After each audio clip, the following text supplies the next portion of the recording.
based on a love story in 18th century Venice. Welcome, dear listeners, to a journey through the melancholic waters of 18th century Venice. Today I share with you a story that transcends time, a love that defied the most rigid conventions of an era where the heart should bow to social rules. Between somber palaces and misty canals, we shall meet Caterina and Marco, two souls who found in music and silence a language deeper than any words. This is a story of redemption, dignity, and courage, where true love becomes the most powerful force against prejudice and tradition. From which city do you join us this afternoon? Leave it in the comments. Don't forget to subscribe to the channel and leave your like so we can continue bringing these narratives that warm the soul. Year, 1758. Location, Venice, Republic of Venice. The winter of 1758 had embraced Venice with a thick mantle of melancholy. The canals reflected a leaden sky, and the mist danced between the pillars of palaces like ghosts from remote times. In Palazzo Morosini, the heavy curtains had remained closed for 8 long years, since death had taken Elisabetta, and with her all the hopes of descendants that Marco had cultivated. Count Marco Morosini walked through the marble corridors with steps that echoed like laments. At 35 years old, he carried on his shoulders the weight of a noble lineage, and in his eyes the shadow of a pain that time insisted on preserving intact. His fingers absently traced the pages of a poetry book that had belonged to Elisabetta, but the words were lost like dry leaves carried by the wind. It was then that Giovanni, the faithful gondolier who had served the family for 3 decades, burst through the main entrance with an urgency uncommon in his always measured movements. "Senor Count," he murmured with a husky voice, "there is something you must see." Marco raised his gaze from the yellowed pages, noticing for the first time in years a genuine unrest in the man's countenance. He followed him to the palace's private dock, where the mist condensed into crystalline drops on the slippery stones. There, leaning against the marble steps like a doll forgotten by fate, lay a young woman. Her brown hair spread in damp waves, contrasting with the translucent pallor of her skin. The blue-grey dress soaked by the canal waters clung to her delicate body, revealing a slight but harmoniously proportioned figure. Marco approached slowly, like one approaching a wounded bird. The young woman was breathing, but so lightly she seemed to be merely dreaming. There were no signs of wounds, no indications of violence. It was as if she had simply emerged from the depths of the canal, brought by the nocturnal current. "How long has she been here?" he asked, kneeling beside the stranger. "I don't know for certain, signor. I found her when I came to prepare the gondola for your morning. Perhaps she arrived with the dawn tide." Marco contemplated that serene face, noting the delicacy of her features and a strange dignity that emanated even in her unconsciousness. There was something about her that intrigued him, an indefinable quality that made him hesitate between calling the authorities or, "Giovanni, help me carry her inside." The gondolier frowned, but didn't dare question. Together, they lifted the young woman with utmost care, Marco supporting her against his chest as they climbed the slippery steps. She weighed less than a feather, and he could smell the subtle perfume of jasmine emanating from her hair, despite the canal's dampness. Maria, the palace's housekeeper, appeared in the atrium with eyes wide with astonishment and disapproval. "Senor Count, what does this mean?" "Prepare a room in the east wing, Maria, and call the family physician." "But, signor, we don't know who this person is. She could be anyone. A thief, She is under my protection," Marco cut off with a firmness he hadn't shown in years. "Do as I command." As he climbed the marble stairs carrying the stranger, Marco felt something awaken in his chest, a forgotten sensation that he didn't even dare name. It was as if that mysterious young woman brought with her a promise, a whisper, that life still held secrets to be unveiled. But who was she? And why had fate brought her precisely to his steps on that misty winter morning? 2 days passed in silent vigil. The physician, Dr. Benedetti, had examined the young woman and declared there were no visible injuries, only a deep exhaustion that rest would cure.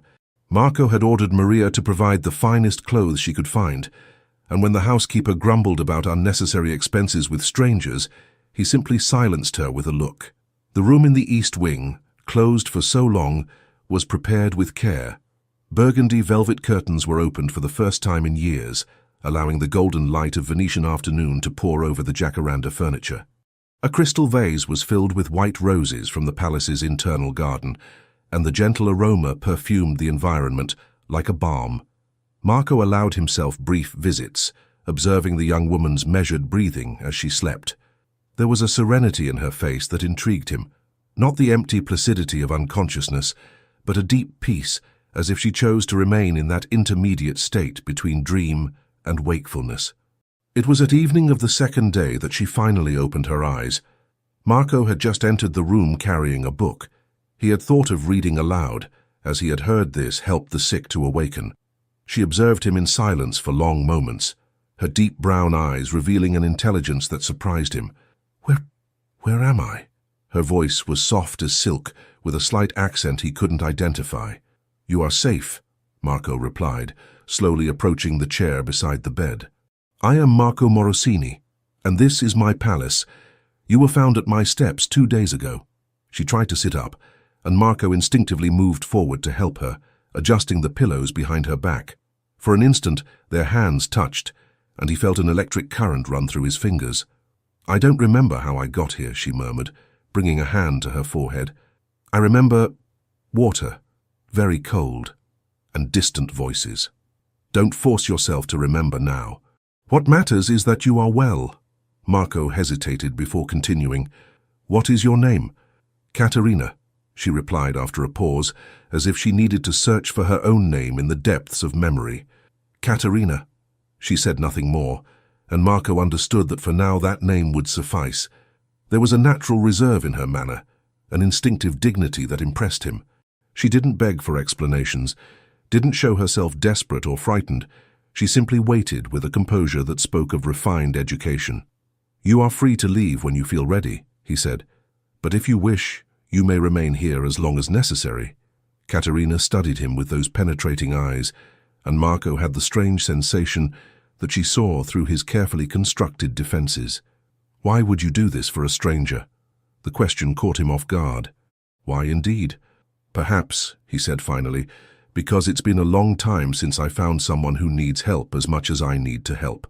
A faint smile curved Katerina's lips, and for the first time in 8 years, Marco felt the palace shadows moving, as if a gentle breeze had penetrated the long stagnant corridors. But who was this mysterious woman? And what secrets did those eyes hold that seemed to carry the stories of a lifetime? In the week following Katerina's awakening, Palazzo Morosini experienced a subtle but undeniable transformation. For the first time in years, Marco found himself eager for mealtimes, not for the food, which he barely touched, but for the silent company of that enigmatic young woman, who brought with her a strange serenity. Katerina had accepted to remain in the palace, with a gracefulness that neither asked nor thanked excessively, as if she instinctively understood that excessive gratitude would be a burden for both. She now wore a moss-green silk dress that Maria had found in Elisabetta's chambers, and although it was slightly loose, it enhanced the natural elegance of her movements. During meals, served in the small salon overlooking the internal garden, a leisurely conversation had been established between them, full of comfortable silences. Marco discovered that Katerina possessed refined education. She knew Latin, spoke French fluently, and demonstrated knowledge of literature that impressed him. "Have you read Petrarch?" he asked her one afternoon, noticing how she caressed the spine of a book of sonnets. "Yes. Amore è un desio che vien dal cor," she quoted from memory, and something in the melody of her voice made Marco's heart race. "I believe love is indeed a desire that comes from the heart, but sometimes I wonder if it wouldn't also be a form of redemption." "Redemption? For souls that carry too much weight?" Marco observed her in silence, feeling she spoke as much of herself as of him. There was a melancholy in Katerina that mirrored his own, but where his was bitter and resentful, hers seemed to be accepted with an almost sacred dignity. It was Maria who first noticed the change in the Count. "The Signor has been eating better these past days," she commented while folding the bed linens, "and smiles more often. Don't say foolish things, Maria." "They're not foolish things, Signor. I haven't seen you so alive in years." Marco didn't respond, but he knew the housekeeper was right. Katerina's presence had awakened something in him that he thought dead forever. It wasn't passion, not yet, but a genuine curiosity about another person, an interest that went beyond courtesy. On a particularly sunny morning, he found Caterina in the palace's internal garden, observing the roses that were beginning to bloom despite the cold. She wore a pink wool shawl that had belonged to Elisabetta, and for a moment Marco felt a pang of guilt, as if he were betraying his wife's memory. "The roses are beautiful," she said without turning around. "Even in winter they insist on living." "Elisabetta planted them," he replied, approaching. "She said a house without flowers was like a heart without hope." Caterina finally turned to face him, and Marco saw deep understanding in her eyes. "She must have been an extraordinary woman." "She was." Marco hesitated before continuing. "She died in childbirth. The baby also didn't survive. I'm sorry for your loss." They weren't empty words of courtesy. There was genuine sincerity in her voice, and Marco perceived that Caterina knew the pain of loss, though he didn't know of what nature. "And you?" he asked. "What losses do you carry?" Caterina turned her gaze to the roses. "Sometimes losing is simply never having had." The enigmatic response awakened even more curiosity in Marco, but he respected her silence. There was time to discover the mysteries of this woman that fate had brought to his door. That night, for the first time in 8 years, Marco didn't dream of Elisabetta. Instead, he dreamed of a gentle melody he couldn't identify and of brown eyes that seemed to hold all the secrets of the world. But what was Caterina hiding? And how long could they maintain that delicate peace before the past of both came to claim its price? It was on a Sunday afternoon, when the bells of San Marco echoed through the canals in solemn harmony, that Marco discovered Caterina's true talent. He had passed by the music room, a room he had kept closed since Elisabetta's death, and heard something that made him stop in the corridor, his heart racing. Someone was playing the harpsichord. It couldn't be Maria. The housekeeper would never dare touch her late mistress's instrument, and Marco couldn't remember the last time those ivory keys had produced any sound other than the heavy silence of longing. He approached the half-open door and peered inside. Caterina was seated before the instrument, her fingers gliding over the keys with a skill that left him breathless. It wasn't a melody he recognized. It seemed to be pure improvisation, born from the moment and emotion. The music flowed like crystal water, sometimes melancholic as a farewell, sometimes hopeful as a prayer. There was an emotional complexity in it that spoke of years of practice, but also a spontaneity that suggested natural talent. Marco entered the room silently and sat in a blue velvet armchair watching her play. Caterina must have sensed his presence, but she didn't stop or turn around. She simply smiled slightly while allowing the music to fill the space between them. When finally the last note faded in the air, the silence that followed was different. No longer the heavy emptiness that haunted that room, but an almost sacred fullness. "Where did you learn to play like this?" Marco asked, his voice husky. "I didn't learn exactly." Caterina caressed the keys with reverence. "My hands simply know, as if the music were inside me, waiting to come out. It's extraordinary. This harpsichord has remained mute for years." Caterina turned on the bench to face him. "Why did you keep it closed? An instrument needs to sing to truly exist." Marco stood and walked to the shelf where Elisabetta's scores rested. "My wife played. Not as well as you, but she played with love." "And do you believe she would want her instrument to remain silent forever?" The question struck him like a sharp blade. Marco found himself confronted with a truth he had avoided for 8 years, that his way of honoring Elisabetta's memory was in fact a way of punishing himself. "No," he finally admitted. She would say I'm being a fool." Caterina smiled, and for the first time Marco saw genuine joy illuminate her face. "Then I'll play whenever you wish to hear." "Every afternoon," he replied impulsively. "If it wouldn't bother you, it would be a pleasure." From that day forward, a sacred ritual was established. At 4 in the afternoon, Marco would go to the music room and find Caterina at the harpsichord. Sometimes she played classical compositions he recognized. Other times she created her own melodies that seemed to translate into notes, the feelings that neither dared express in words. During these musical sessions, Marco began telling stories of Venice, of his family's history, of the books he loved. Caterina listened with genuine attention, asking intelligent questions that surprised him with their depth. On one of those afternoons, she played a particularly sad melody, and Marco found himself with tears in his eyes. But they weren't tears of pain. They were tears of relief, as if he could finally feel without guilt, love Elisabetta's memory without condemning himself to eternal suffering. "Thank you," he murmured when she finished. "For what? For giving me back music. For giving me back life." Katerina blushed slightly and lowered her eyes to the keys. "Perhaps we are two convalescents helping each other heal." Marco knew she was right. But he also knew that what was growing between them already transcended the simple healing of old wounds. It was something new, fragile as a sprout in snow, but real as the beating of their hearts when their hands accidentally touched while turning a score. What neither of them knew was that someone was watching them.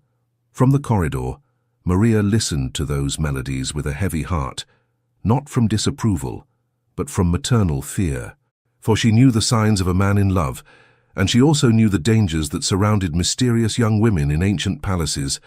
The storm was approaching, and not all the music in the world would be able to calm the winds that would soon strike that delicate peace.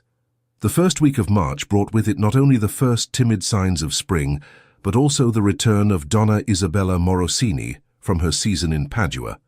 Marco's older sister by 3 years, Isabella had always been the fierce guardian of family traditions and the social appearances that the Morosini position demanded.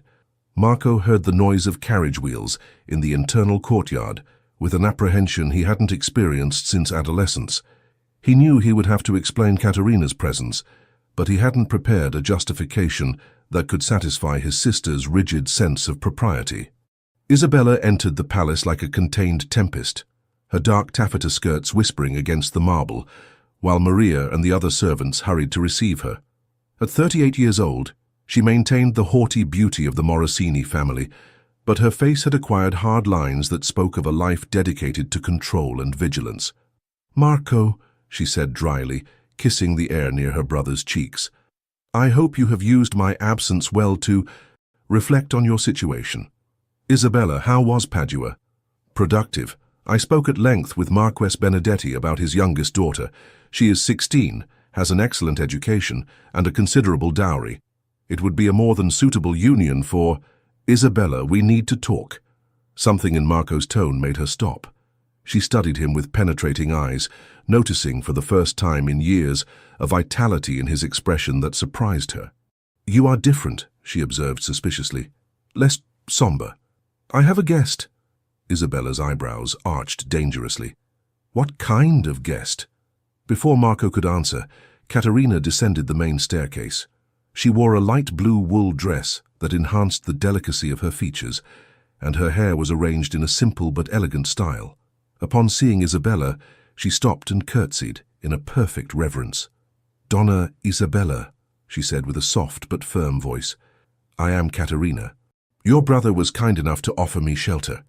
Isabella examined the young woman from top to bottom with the sharp gaze of one evaluating a horse at market.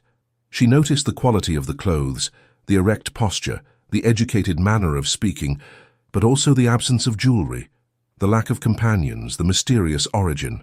"Shelter," she repeated slowly. "And why did you need shelter, cara mia?" "I was found unconscious at the palace steps. Your brother saved me." "Ah." Isabella turned to Marco with a smile that didn't reach her eyes. "How chivalrous of you. And how long do you plan to remain, signorina?" "Just Caterina," the young woman replied with dignity, "and I will leave as soon as it's convenient." Convenient for whom exactly? The tension in the air was palpable. Marco stepped forward, placing himself slightly between the two women. "Caterina is my guest for as long as she wishes to remain." Isabella fixed her eyes on her brother, and he could see the exact moment when she understood the true nature of the situation. Her expression hardened like marble. "I understand." She turned to Caterina with a glacial smile. "Welcome to Palazzo Morosini, my dear. I hope your stay is enlightening." After dinner, served in a tense silence broken only by obligatory courtesies, Isabella summoned Marco for a conversation in her private study. "Have you completely lost your mind?" she exploded as soon as the door closed. "A stranger, without family, without protection, without even a surname, and you host her as if she were a duchess. She is a woman of virtue, Isabella. That is sufficient." "Sufficient?" "Marco, we are the Morosini. Our lineage goes back to the Doges. We cannot simply collect orphans from the canals. She is not an orphan. No? Then what is she? Where does she come from? Who are her parents? Why was she alone at our palace steps? Isabella approached, her eyes flashing. Or perhaps you didn't ask these questions because you were too enchanted to think clearly. Marco felt his face burn. I will not allow you to speak of her in that manner. Ah, so that's it. Isabella laughed bitterly. 8 years of proper mourning, and now you fall in love with the first vagabond who appears at your door. Careful, Isabella. Careful.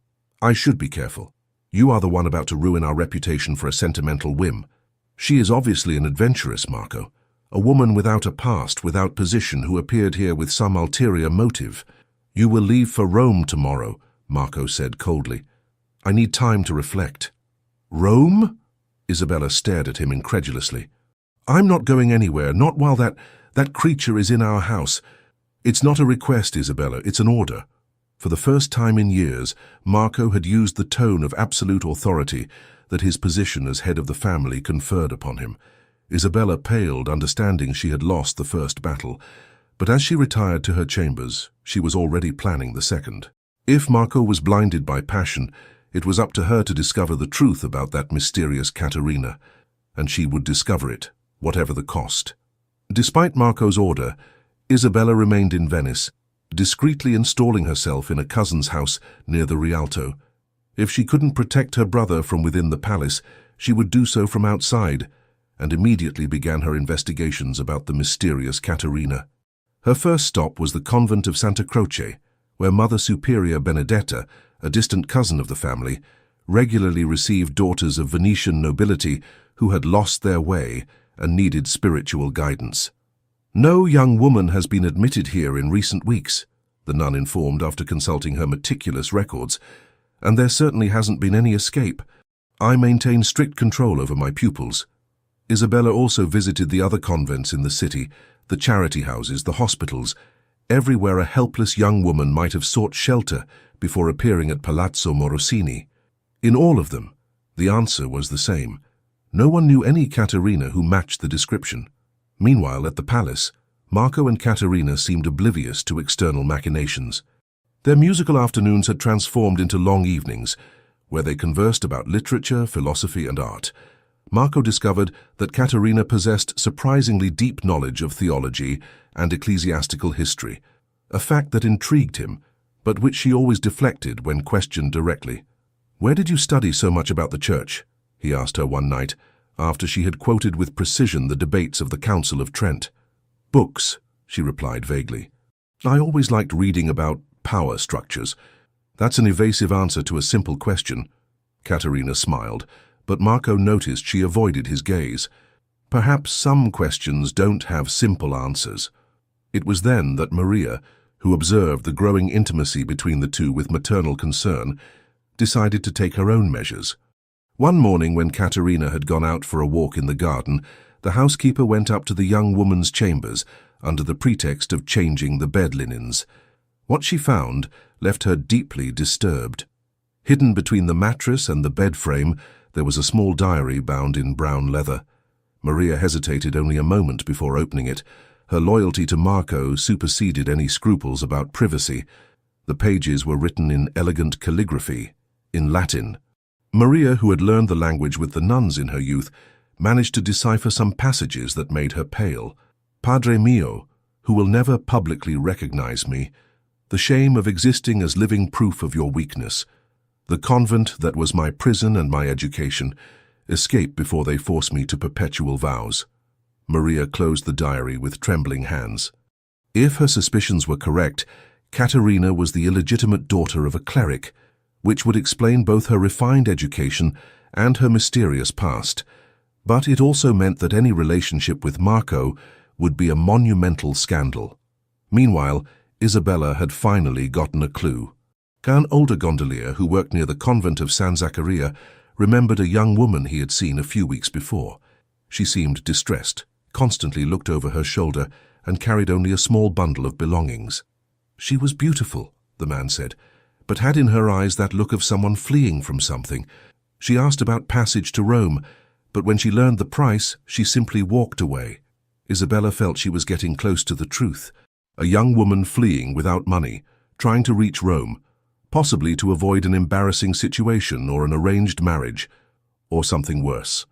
Her investigation finally led her to Cardinal Francesco Grimani, a powerful figure in the Venetian hierarchy. When Isabella mentioned a mysterious young woman who had appeared in the city, the cardinal reacted in a way that confirmed her suspicions. "Description of her?" the cardinal asked with a tense voice. Isabella provided the details and saw the cardinal's face pale.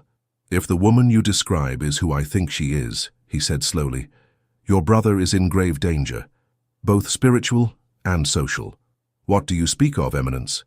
"Say that we never conversed about this matter, and make that woman disappear from your house before the scandal becomes public." Isabella left the audience with her heart racing. She didn't know exactly what secrets Caterina guarded, but she was certain they were dangerous enough to destroy the Morosini family's reputation. It was time to act. That same night, she sent an urgent letter to Rome.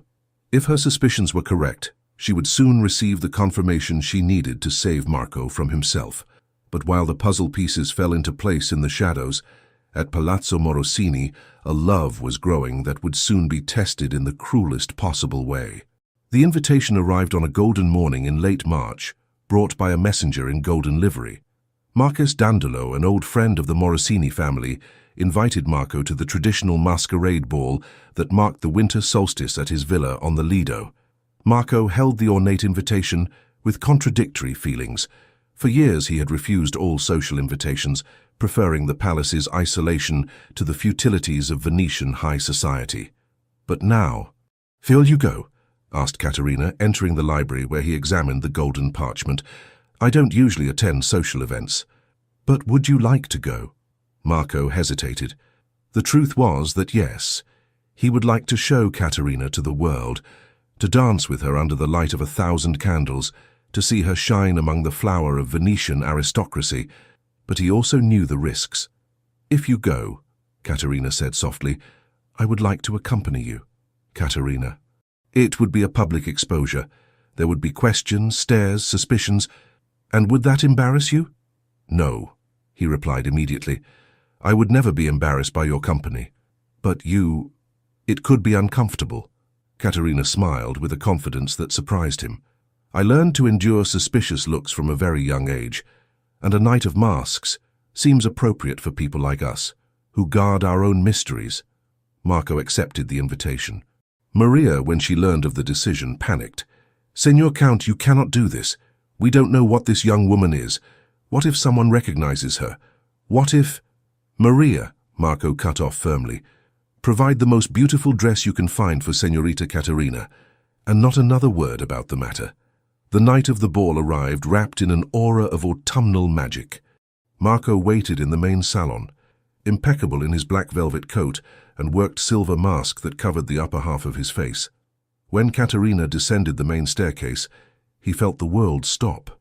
She wore an ivory silk dress that Maria had discovered in the chests of clothes belonging to Marco's late mother, a magnificent piece that seemed to have been made especially for her. Her mask was a work of art in itself, delicate as a butterfly's wing, inlaid with tiny pearls that captured the candlelight like stars. "You are dazzling," Marco murmured, offering her his arm. The villa of Marquess Dandolo was a palace of dreams that night. Hundreds of candles in crystal chandeliers illuminated salons decorated with white and golden flowers, while musicians in elevated galleries played arias that seemed to float in the perfumed air. Marco's entrance with his mysterious companion caused an immediate whisper among the guests.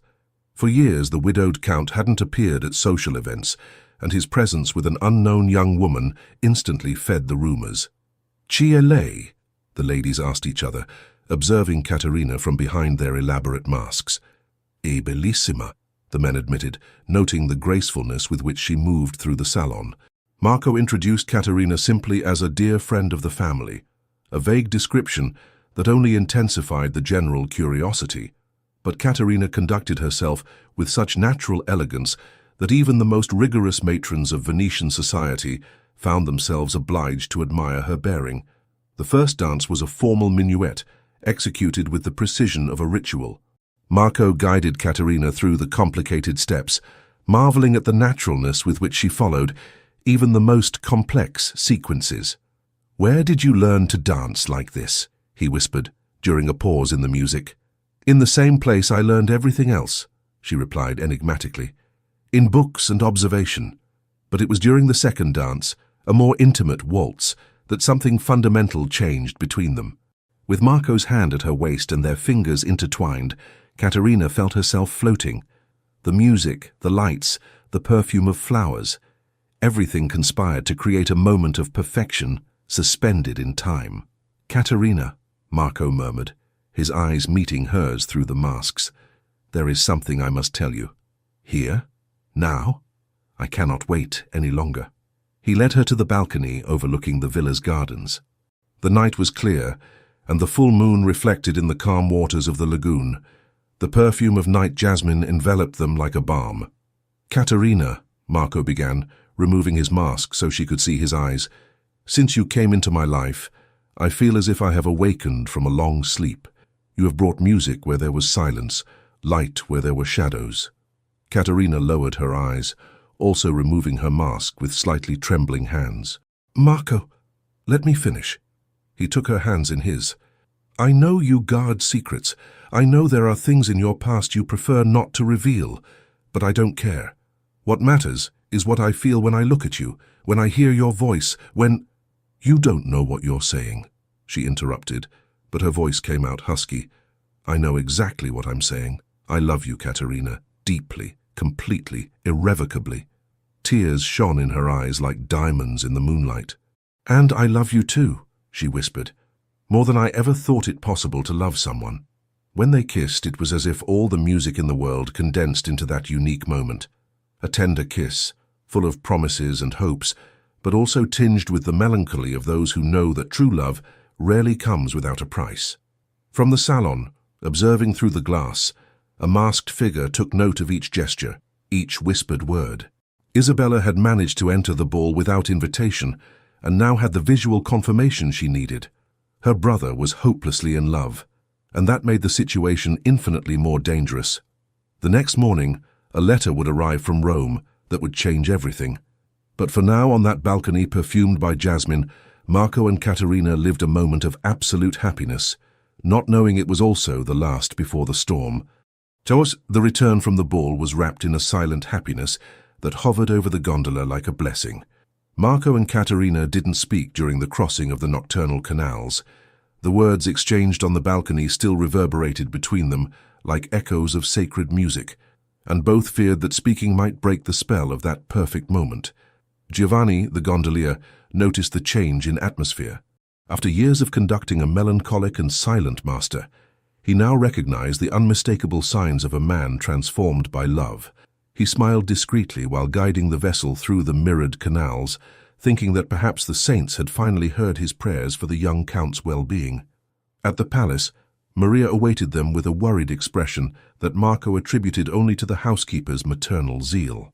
He couldn't imagine that she had spent the entire night debating between the duty to tell her master what she had discovered in Katerina's diary and the fear of destroying the first genuine joy she had seen in the Count in 8 years.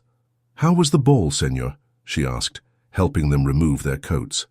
"Perfect," Marco replied, and the shine in his eyes confirmed the word. In the days that followed, Palazzo Morosini experienced an almost magical transformation. The curtains were opened wide, allowing sunlight to flood rooms kept in penumbra for years. Marco ordered that the garden flowers be picked and distributed throughout the salons, and for the first time since Elisabetta's death, music returned to sound regularly through the corridors. Katerina and Marco spent hours walking through the internal gardens, talking about dreams and aspirations, with the intimacy of souls that had recognized each other. He showed her the secret corners of the palace, the hidden library in the attic, the small observatory from where one could see all of Venice, the herb garden that his mother had cultivated.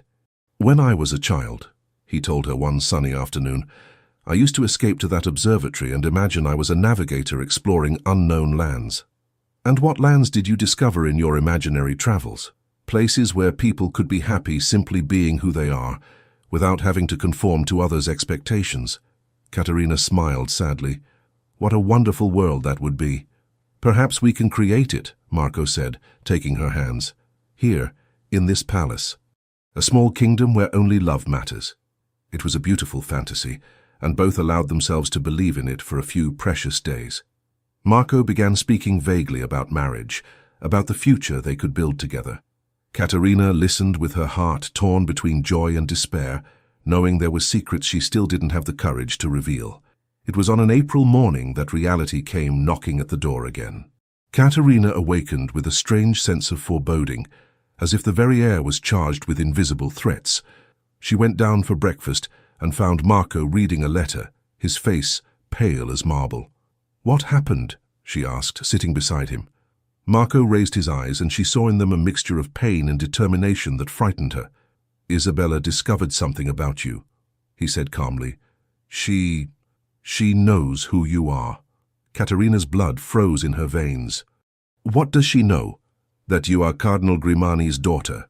The silence that followed was so deep that the tick-tock of the fireplace clock seemed like thunder. Caterina closed her eyes, feeling the perfect world they had built together crumbling like a house of cards. "Is it true?" Marco asked softly. "Yes," she whispered. "It's true." Marco stood and walked to the window, contemplating the gardens that had become the stage of their happiness. "Why didn't you tell me?" "Because I knew it would change everything. Because I knew I am—" Her voice failed. "I am a living scandal, Marco. Illegitimate daughter of a prince of the church. Proof of hypocrisy and human weakness." "And you fled from the convent?" "Yes. They were going to force me to take perpetual vows. It was the way my father, the cardinal, found to hide his shame forever." Caterina also stood, tears flowing freely. "I preferred to drown in the canals than live as a prisoner, to protect the reputation of a man who never recognized me as a daughter." Marco turned to face her, and what she saw in his eyes surprised her. It wasn't repulsion or disappointment. It was deep tenderness mixed with indignation. "Then you were brave," he said. "You chose freedom even knowing the price. But what a price! If we stay together, you will be socially ruined. The Morosini family will be stained by a scandal that—" "Caterina," Marco approached and took her face in his hands, "do you believe I care about that?" "You must care. You are a nobleman. You have responsibilities, a position to maintain. My only responsibility now is to you, to this love that transformed my life. You cannot sacrifice everything for me." "It's not sacrifice," he said firmly. "It's choice. The first truly free choice I've made in my entire life." He kissed her then, a desperate and passionate kiss that spoke of promises and challenges, of love that transcends social conventions and faces storms. When they separated, Marco held her hands firmly. "Marry me, Caterina. I don't care who your father was or what secrets your past holds. I only care that you love me as I love you." "Marco, say yes." Caterina looked into the eyes of the man she loved, seeing in them a determination that made her understand he was serious. It wasn't a romantic impulse, it was a mature decision from someone willing to pay any price for true love. "Yes," she whispered, "yes, I will marry you." But both knew this was only the first battle of a war that was just beginning. Isabella wouldn't give up easily, and the church's power was a force that not even the purest love could face without consequences. The storm was forming, and they would soon discover if their love was strong enough to resist the winds that were approaching. The letter arrived 3 days after the marriage proposal, brought by a messenger in ecclesiastical garb, who waited for a response in the palace atrium like a threatening shadow. Marco immediately recognized the cardinal's seal in red wax. The Grimani coat of arms shone like a drop of blood on the parchment. Caterina was in the music room when he found the missive, her fingers extracting melancholic melodies from the harpsichord as if she sensed the approaching storm. Marco hesitated at the doorway, observing the woman he loved enveloped in the golden afternoon light, knowing that perhaps it was the last time he would see her thus, serene, protected, his. "Caterina," he called softly. She turned, and upon seeing the letter in his hands, she paled. "He discovered where I am. Cardinal Grimani writes to you." With trembling hands, Caterina broke the seal and unfolded the parchment.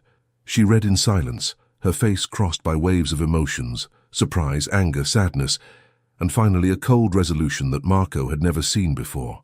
"What does he say?" he asked, approaching. He offers me legitimation, she replied with an expressionless voice. Recognition as a natural daughter, a considerable dowry, and an arranged marriage with a Roman nobleman, a widower, older, who won't ask questions about my past. In exchange for? Abandoning Venice immediately, never again seeking contact with the Grimani family. And, her voice failed, never seeing you again. Marco felt a cold fury run through his veins. And if you refuse, then I will be formally declared dead by the church. My name will be struck from all records, and any man who associates with me will be discouraged. Discouraged how? Caterina met his eyes. Excommunication, social ostracism, financial ruin through the church's influence over Venetian banks. He has the power to destroy not just you, but the entire Morosini family. Marco took the letter from her hands and read it carefully. The language was polite, almost paternal, but the underlying threat was crystal clear. Cardinal Grimani offered a dignified exit for his bastard daughter, but made it clear it was the only exit he would tolerate. How long has he known where you are? Probably from the beginning. Isabella wasn't subtle in her investigations. Caterina moved away, hugging herself as if she felt cold. He must have waited to see if I would disappear quietly. When he learned of the ball, of our public involvement, he decided to act. And what answer will you give him? Caterina turned to face him, and Marco saw in her eyes an iron determination that made him understand why she had had the courage to flee the convent. The same answer I gave when he tried to force me to perpetual vows. Without ceremony, she took the letter to the fireplace and threw it into the flames. The parchment writhed and darkened, the threatening words disappearing in smoke like broken promises. Caterina, no, think about what you're doing. I'm doing the only thing I can do and still look at myself in the mirror, she replied. I refuse to be once again a pawn in the power games of men who never saw me as more than a problem to be solved. But the consequences, we'll face them together. Or have you changed your mind about your proposal? Marco took her in his arms, kissing her with desperate passion. Never. But I cannot allow you to sacrifice your safety for me. It's not for you, she said firmly. It's for me, for the woman I choose to be, not the one others want me to be. That night, while they dined in silence charged with tension, Maria finally found courage to tell what she had discovered. Senor Count, she began hesitantly, there is something you must know. I found this among Senorita Caterina's belongings. She extended the brown leather diary, open to a specific page. Marco read the words in Latin, his expression gradually darkening. Maria, how did you dare violate our guest's privacy? Because I love you like a son, Senor, and because I feared you were being deceived. Caterina, who until then had observed in silence, stood and took the diary from Marco's hands. She wasn't wrong to be concerned, she said calmly. I should have told you from the beginning. You owe me no explanations about your past, but I owe honesty about my present. Caterina opened the diary to a different page and read aloud. Today I met a man who looks at me as if I were worthy of being seen. I don't know his name, but I know something in my heart awakened when he offered me shelter without demanding anything in return. Marco felt his heart race. He carries pain, like me. But where my pain taught me to hide, his taught him to protect. Perhaps we can teach each other that it's possible to heal. She turned the page. I love him. I love his kindness, his music, the way he makes me feel I can be more than the shame I carry. I know it's madness to love a man whose world will never accept me, but the heart doesn't obey reason. When she finished reading, Marco's eyes were bright with emotion. Do you see? She said softly. I didn't keep secrets to deceive you. I kept them to protect myself, and to protect the love that was being born. Maria, ashamed of her distrust, murmured an apology and withdrew, leaving them alone. We'll face the storm together, Marco said, taking Caterina's hands, whatever the cost. And if the price is too high, there is no price too high for true love. But as they kissed in the golden candlelight, neither could imagine that the storm had already begun. At that exact moment, men in the service of Cardinal Grimani were heading to the palace, and the next morning would bring consequences that would test their love in ways their worst nightmares hadn't anticipated. War was declared, and the enemy's first move would be more devastating than either of them could imagine. Dawn brought with it a Venice wrapped in thick fog, as if the city itself sensed the dark events that would unfold that day. Marco awakened with a sense of unrest, a foreboding that made him rise earlier than usual and walk to the window of his chambers. Down below, in the main canal, he distinguished through the mist 2 black gondolas anchored in a position that was clearly not casual. Men in dark clothing waited motionless like statues, and Marco recognized the type. They were the kind that powerful cardinals kept in their service for delicate matters. He dressed quickly and went down to the main salon, where he found Caterina already awake, sitting by the window with a cup of tea in her hands. She wore a light blue silk robe that enhanced the pallor of her skin, and there was a serenity in her expression that worried him. "You didn't sleep," he observed, approaching. "I couldn't. I dreamed of the convent, of the sisters telling me that a daughter of sin would never know peace." She smiled sadly. "Perhaps they were right. Don't say that. Marco, look outside. They came." He followed her gaze and saw that more men had positioned themselves strategically around the palace. It wasn't an arrest, not yet, but it was clearly a show of force. It was then that Maria burst into the salon, her face contracted with worry. "Senor Count, there's a man at the door. He says he's sent by Cardinal Grimani and demands immediate audience." Marco and Caterina exchanged a look, charged with meaning. They knew this moment would come, but they didn't expect it to be so soon. "Show him to the library," Marco ordered, "and ask Giovanni to remain nearby." The man who was introduced to the library was tall, thin, dressed in high-quality ecclesiastical garments. His dark eyes studied Marco and Caterina with the coldness of one accustomed to evaluating people as pieces on a chessboard. "Count Morosini," he said with a polite but cold voice. "I am Father Lorenzo Benedetti, private secretary to His Eminence Cardinal Grimani. And this," his eyes fixed on Caterina, "must be Caterina Grimani." "Just Caterina," she corrected with dignity. "Ah, but that's not true, my dear. You are Caterina Grimani, natural daughter of His Eminence, educated at the convent of Santa Clara since the age of 5, and fugitive from ecclesiastical justice for 2 months. Marco stepped forward. "This young woman is under my protection. Yes, we are aware of that, and it's precisely why I'm here." Father Benedetti withdrew a document from his briefcase. "Do you have any idea, Count, what it means to harbor a fugitive from the church? Caterina is not a criminal." "Ah, but she is. She fled from a convent where she was under legal custody. She violated preliminary vows she had made, and now—" He looked around the library, rich in antique furniture and valuable books. "Now she compromises a respected member of Venetian nobility." Caterina stood, her head held high with pride. "I didn't make vows of my own free will. I was placed in that convent as a prisoner. You were placed there for your own good, and for the good of Holy Church." The priest opened the document. "His Eminence was very clear about his intentions. He offers one last opportunity to resolve this situation, discreetly." "We've already heard the offer," Marco said, "and it was refused." "Then perhaps you haven't fully understood the implications." Father Benedetti approached the window, gesturing to the men outside. "Do you see those men? They are just the beginning. His Eminence has influence that extends far beyond Venice. Banks, trade routes, political alliances, everything can be affected by a word from him. Threats? Realities. The Church doesn't make empty threats, Count Morosini." The priest turned to Caterina. "Your presence here has already caused enough scandal. The masquerade ball did not go unnoticed. Rumors are beginning to circulate about the identity of the widowed Count's mysterious companion." "What rumors?" Caterina asked, though she already knew the answer. "That you are a courtesan, an adventuress. Some even suggest you are a French spy." The priest smiled coldly. "They are all lies, naturally. But lies repeated frequently enough become truth in people's minds." Marco felt fury grow in his chest. "And His Eminence is spreading these lies. His Eminence doesn't need to spread anything. He simply doesn't deny them. But he could, if his daughter made the right choice." Caterina walked to Marco's desk and took a pen and paper.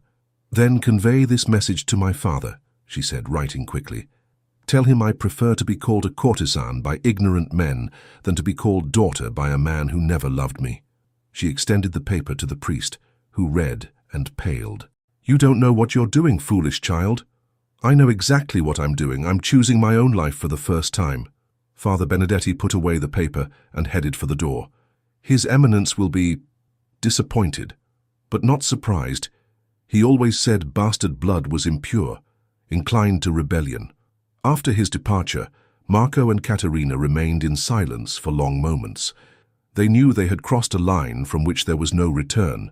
"Do you regret it?" she asked finally. "Never. And you?" Caterina looked out the window, seeing the men still posted outside like crows awaiting carrion. "No. For the first time in my life, I feel truly free." But freedom, they would discover soon, had a price they were yet to pay. And Cardinal Grimani hadn't played all his cards yet. The war had only just begun. Caterina's decision came like a silent blow to Marco's heart. He found her the next morning in her chambers, packing with precise and determined movements. She wore the same simple dress she had arrived in at the palace, and her few belongings fit in a small cloth bundle. "What are you doing?" he asked, though he already knew the answer. "What I should have done from the beginning," she replied without looking up. "Leaving before your life is completely ruined because of me." "Caterina, no. We talked about this. We talked about dreams, Marco. About an ideal world where love conquers all." She finally faced him, and he saw contained tears in her eyes. "But this isn't an ideal world, and I cannot allow you to pay the price for my rebellion. Running away won't solve anything. It will only separate us. And staying will destroy us both. You saw the men outside, you heard the priest's threats. This is just the beginning. We'll face it together, as we promised." "No." Caterina's voice came out louder than intended. "I cannot be responsible for your ruin. I cannot be the reason the Morosini family loses its position, its honor, its—" "None of that matters without you." Caterina smiled through tears. "It does matter. And one day you'll understand I made the right choice." That night, while Marco slept a restless sleep, Caterina executed her plan. She had discreetly bribed one of the servants to prepare a small boat at the back of the palace, away from the watchful eyes of the cardinal's men. She left a letter on the library desk, few words that summarized all her love and all her pain. "My beloved Marco, when you read these lines, I will already be far away. Don't look for me, for you won't find me. And if you did find me, you wouldn't recognize me. I will return to being who I always was. Nobody. Our love was real, more real than anything I've known. But true love sometimes requires sacrifice, and this is mine. Live, my dear. Be happy. Find a woman worthy of your position who can give you children and honor. Keep me only as a sweet memory of a winter, when music returned to your palace. Forever yours, C." When Marco discovered the escape the next morning, his reaction was explosive. He summoned Giovanni and all the servants, demanding explanations that no one could give. The small boat had been found abandoned near the Rialto, but there was no trace of Caterina. "Search all the convents, all the charity houses, all the hospices," he shouted to Giovanni. "She cannot have simply disappeared."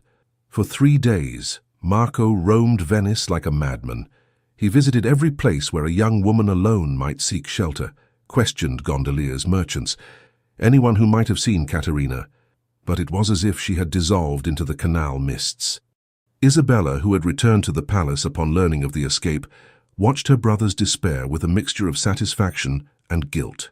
"She made the right choice," she said one morning, finding Marco hunched over maps of Venice in the library. "She spared you terrible consequences. Be quiet, Isabella.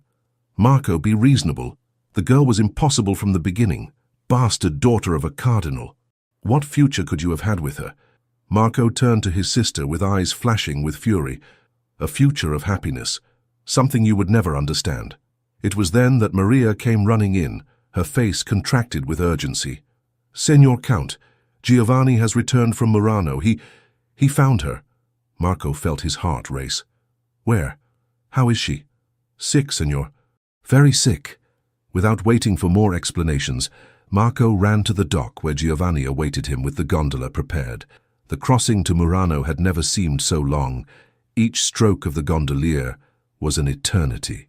The apothecary's house where Caterina was sheltered was humble but clean.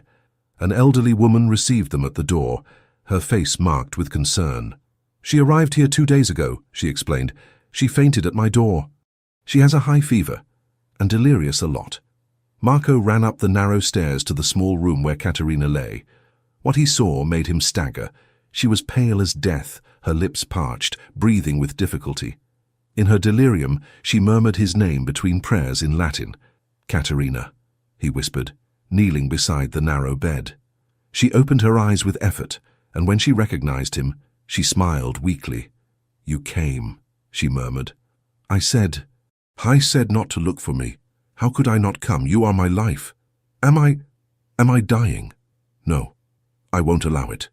Marco took her cold hands. "You'll come back with me. I'll take care of you. The Cardinal's men. Damn the Cardinal's men. Damn the Cardinal. Damn them all." Marco kissed her hands. "I love you, Katerina, and there is no force in this world that can separate me from you again." In her eyes he saw the last resistance crumble. Perhaps it was the fever, perhaps it was the relief of not having to fight alone anymore, but she nodded weakly. "Take me home," she whispered, and Marco understood they had passed the most difficult test. If they could find each other in the darkness of separation, they could face any storm the future held for them. But the greatest battle was still to come. Marco's care for Katerina during her convalescence was a devotion that touched even Maria, who had abandoned her initial reservations to help in the young woman's recovery. For 2 weeks, he rarely left the room where she rested, feeding her spoonfuls of warm broth, watching over her restless sleep, wiping fever sweat with damp cloths perfumed with lavender. Katerina recovered slowly, not just from physical illness, but from the emotional exhaustion that had led her to flee. In moments of lucidity between fever waves, she observed Marco caring for her with a tenderness she had never experienced. Not even the convent nuns, in their most charitable moments, had treated her with such delicacy. "Why do you do this?" she asked one afternoon, when she finally managed to remain sitting in bed for more than a few minutes. "Do what?" "Care for me as if I were precious." Marco stopped stirring the tea he was preparing for her and stared at her with an intensity that made her blush. "Because you are precious, more precious than any treasure this family has ever possessed. I'm a bastard fugitive without name or position. You are the woman I love, and that's all that matters." During those weeks of intimate care, something changed between them. The romantic passion of the beginning deepened into an even more solid intimacy. The intimacy of those who saw each other in moments of complete vulnerability and chose to remain. Marco told her childhood stories to distract her during the long hours of rest. He spoke of his mother who died when he was 15, leaving him in the care of cold tutors. He spoke of Elisabetta, but now without the piercing pain that once accompanied these memories, as if love for Katerina had finally healed that old wound. "She would have liked you," he said one night, while brushing Katerina's hair that had finally recovered its shine. "Elisabetta always said I needed someone who would make me laugh. And do I make you laugh? You do more than that. You make me live." It was during the 3rd week that Katerina finally found courage to tell her complete story. Not just the basic facts Marco already knew, but the painful details she had guarded as secret wounds. "My mother was an actress," she began, sitting by the window overlooking the garden. "Giovanna Benedetti. She was famous for her beauty and talent, but also for her vulnerability to powerful men." Marco listened in silence, holding her hand. "She met my father at a reception at a nobleman's house. He was young then, newly appointed cardinal, and she was fascinated by his intelligence and position. For 2 years they lived a secret romance. And when they discovered your existence? My mother died in childbirth, and my father sent me to the convent before I even opened my eyes to the world." Katerina's voice became bitter. "I grew up knowing who he was, but he never visited me, never recognized me. He sent money for my education, but it was like paying for furniture kept in storage. And how did you learn the truth? The nuns told me when I turned 15. They said it was time for me to understand my destiny, that I should be grateful to have a roof and food, and that the only way to redeem the sin of my conception was to dedicate my life to God." Marco felt indignation burn in his chest. "And did you accept?" "For 3 years, yes. I tried to find peace in prayer, in sacred music, in studying the scriptures, but—" She smiled sadly. "But my mother's blood ran in my veins. I dreamed of stages, of music, of love, of freedom. And then you fled. Yes. The night before the perpetual vows ceremony, I stole a small boat from the convent and sailed through the canals until my strength abandoned me. She looked at Marco. You know the rest. I know the rest, he confirmed. And I don't regret a single moment since I found you. Even knowing that our love could cost you everything? Marco knelt before her, taking her face in his hands. Katerina, my dear, listen to me well. Before you, I had nothing worth preserving. I had a title, a palace, money, but I had no life. You gave me back my life, and now you ask if I'm willing to risk material possessions for it. But your family, Isabella will eventually understand. And if she doesn't understand, it's her problem, not ours. And society, damn society, we'll build our own society here in this palace, a society of two people who love each other more than all the world's conventions. Katerina smiled through tears. You speak like a poet. I speak like a man in love who finally found courage to fight for his happiness. That night, for the first time since her recovery, Katerina played the harpsichord again. Her hands were still weak, but the music she produced was of moving beauty, a melody that spoke of rebirth, of hope, of love that survives all storms. Marco listened with closed eyes, knowing that music marked the beginning of a new phase. They would no longer flee from challenges. They would face them together as they had promised from the beginning. But there was still one last battle to be fought, and it would be more decisive than all the previous ones. Cardinal Grimani's response to his daughter's second refusal came in an unexpected and devastating form. It wasn't more men in dark tunics or threatening letters. It was the patriarch himself who appeared at Palazzo Morosini on a May morning when the garden roses were in full bloom and the air carried promises of summer. Marco received news of the visit with a mixture of apprehension and relief. Finally, he would face the man who had shaped so much suffering in the life of the woman he loved. He made a point of receiving the cardinal in the library, surrounded by the books that were his most faithful companions, and asked that Katerina remain present. Francesco Grimani was a man in his early 50s, tall and aristocratic, with greying hair that framed a face of noble but authority-hardened features. He wore cardinal vestments with the naturalness of one born to power, and his eyes, the same deep brown as Katerina's, studied the environment with the coldness of a military strategist. Count Morosini, he said with a polite but icy voice, I thank you for receiving me. Eminence. Marco bowed in the obligatory reverence, but couldn't help noticing that the cardinal had completely ignored Katerina's presence. And you, Grimani finally said, turning to his daughter as if she were an unwanted piece of furniture, are even more stubborn than your mother. I'm sure your eminence didn't come here to insult her memory, Katerina replied with dignity. I came to end this farce. The cardinal walked to the window, contemplating the palace gardens with a thoughtful expression. Count, you are an intelligent man. Surely you understand the impossibility of this situation. I understand only that I love your daughter and wish to marry her. My daughter? Grimani laughed coldly. I have no daughters, Count. I have only a youthful error that insists on becoming a public problem. Marco felt fury grow, but it was Katerina who responded, her voice cutting like a blade. Then why do you bother coming here, Eminence? If I am just an error, let me live my insignificant life in peace.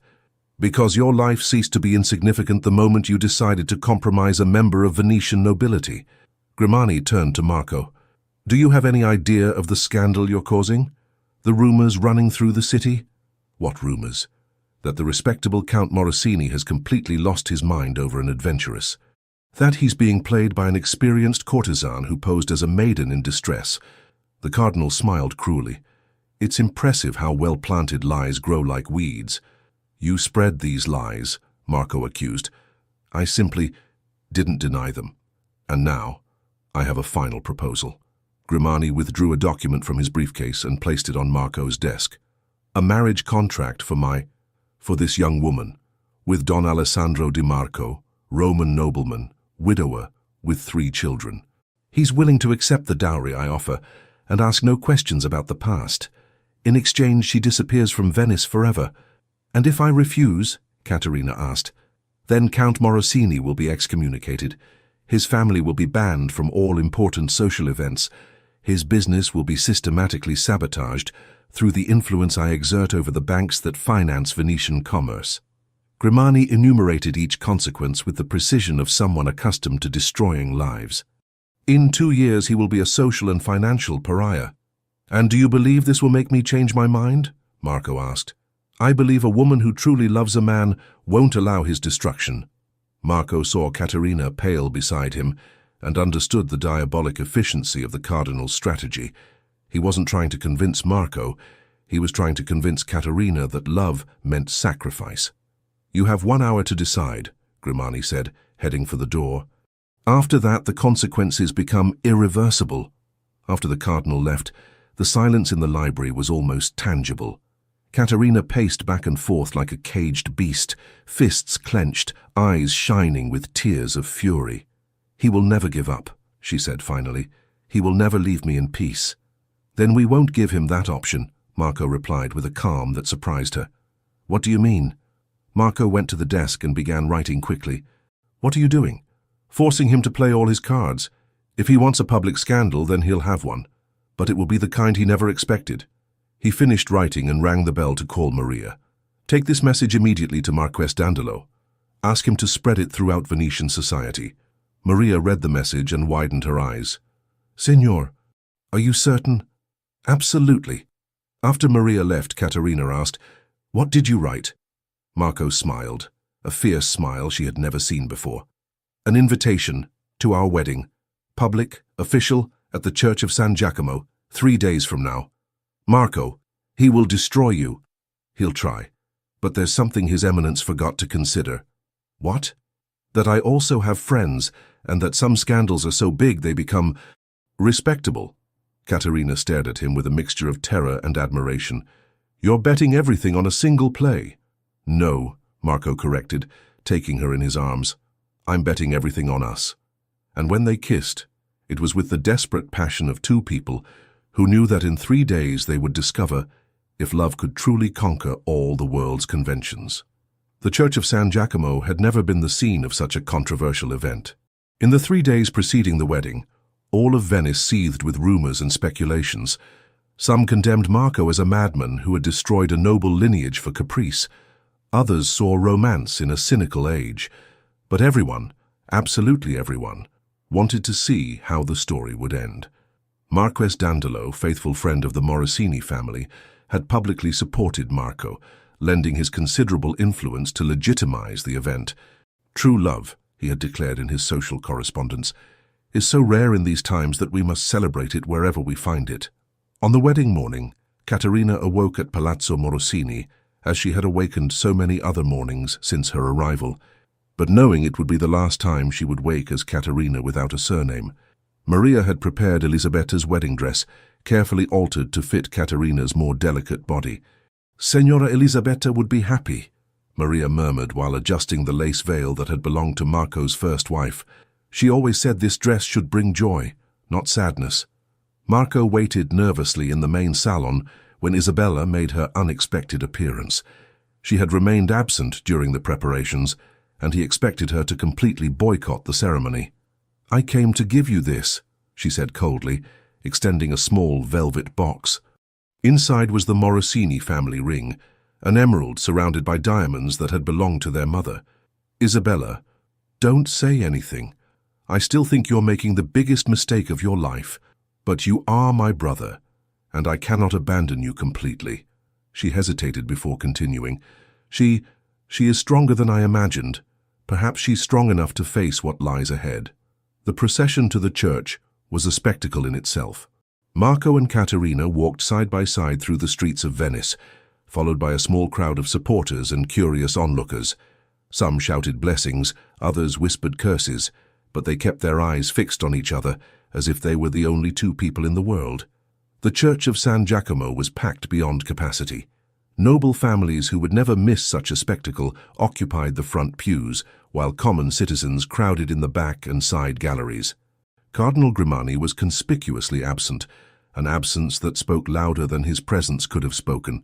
Father Antonio, a young and courageous cleric who had accepted to officiate the ceremony despite pressure, conducted the ritual with simple dignity. When the moment for vows came, Marco and Caterina spoke words they had composed together. I promise to love you not only on sunny days, but also in storms, Marco said, sliding the emerald ring onto Katerina's finger. I promise to be your companion in all battles and celebrate with you all victories, small or great. I promise to honor not what the world expects you to be, but who you truly are. I promise to give you children if God permits, and if He doesn't permit, to give you all my love without reserves. I promise to make our home a kingdom where only kindness and love govern. I promise to grow old at your side with gratitude for each day we were granted together. When Father Antonio declared them husband and wife, a respectful silence took hold of the church. I promise to be your shelter when the world is cruel, and your strength when your own strength fails. I promise to love you without shame and without fear, Katerina replied, her clear voice echoing through the silent church. It was broken by an unexpected sound: music. Katerina had secretly arranged for musicians to play the melody she had improvised on the first afternoon she had played Elisabetta's harpsichord. The music flowed like a blessing, transforming the controversial ceremony into something sacred, and then something magical happened. A gentle breeze entered through the church's open windows, bringing with it hundreds of white doves that flew in circles over the newlyweds' heads before exiting toward Venice's blue sky. Many present later described it as a divine sign of approval. 7 years later, winter of 1766, Palazzo Morosini had completely transformed. Where melancholic silence once reigned, now children's laughter and cheerful music echoed. Marco, at 42 years old, had maintained his social position through a combination of determination, intelligent diplomacy, and the gradual acceptance of a society that had discovered that well-conducted scandals could become respectable romantic stories. Caterina, now Caterina Contarini Morosini, she had chosen to adopt the surname of an extinct noble lineage to satisfy social conventions, sat in the garden on a golden afternoon, watching her 2 children play among the rose bushes. Lucia, 6 years old, had inherited her mother's deep brown eyes and her father's quiet determination. Alessandro, 4 years old, possessed Caterina's musical vivacity and Marco's charming smile. "Mama," called Lucia, running to her with a white rose in her hands, "can I give this flower to Signora Elisabetta?" Caterina smiled. The children had grown up knowing the story of their father's first wife, and Lucia especially liked leaving flowers at the small memorial Marco maintained in the garden. "Of course, my dear." Marco approached, coming from a meeting with his administrators. The family had not only survived socially, but prospered. His business had expanded, and he had become a respected figure for his integrity and generosity toward young couples facing family opposition. "How was your day?" Caterina asked, accepting the kiss he placed on her forehead. "Productive. And yours?"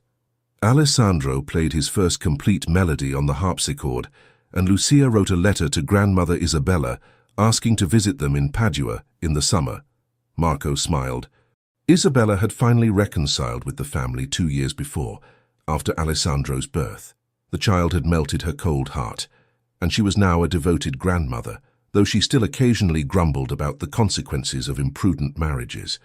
"And do you know what I discovered today?" Marco continued. "What?" "Cardinal Grimani died last week in Rome." Caterina remained silent for a moment. She had built such a full life that she rarely thought of the father who had rejected her, but the news still struck her with a mixture of sadness and relief. "Do you feel anything for him?" Marco asked softly. "Sadness," she replied after a pause.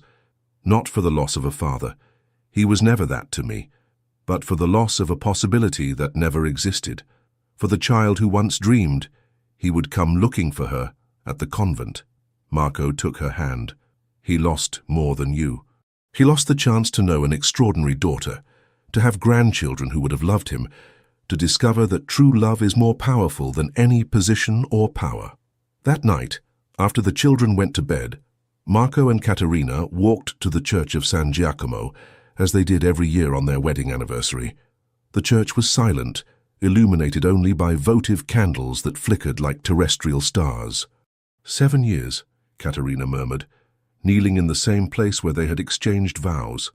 "The happiest of my life," Marco replied, kneeling beside her. "Even with all the difficulties, even with the years when society avoided us, even with the nights when you wondered if you had made the right choice." Marco smiled. Especially because of all that. Any love can flourish in fertile soil, but ours flourished in stone, and that makes it unbreakable. Caterina withdrew a yellowed letter from her purse, the last letter Isabella had given her a few months before. Do you know what I discovered among Isabella's belongings when she returned the family jewels to us? Marco shook his head. A letter from Elisabetta, written shortly before dying.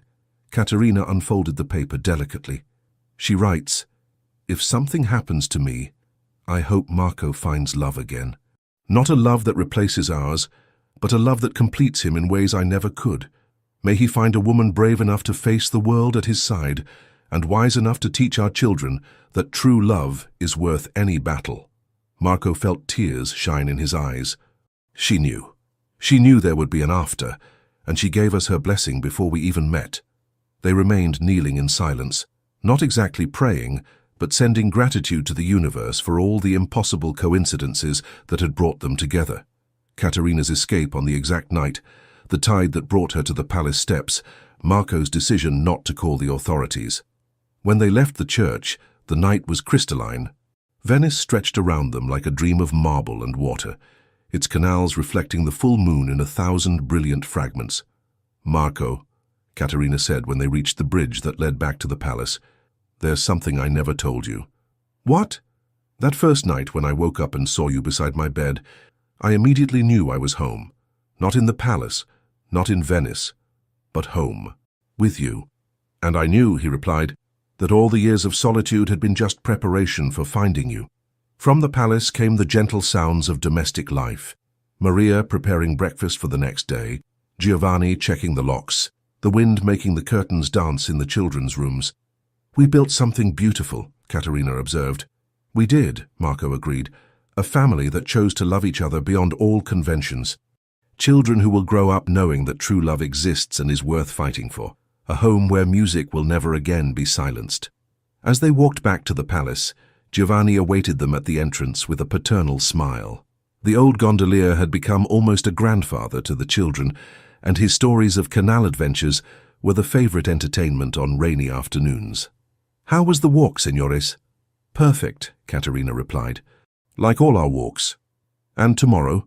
Marco and Caterina exchanged a look charged with complicity and promises. "Tomorrow," Marco said, "we begin again, as we do every day for 7 years. And as we will for the next 50, Caterina completed. They climbed the palace stairs hand in hand, their steps echoing softly on the marble that had once witnessed only solitude.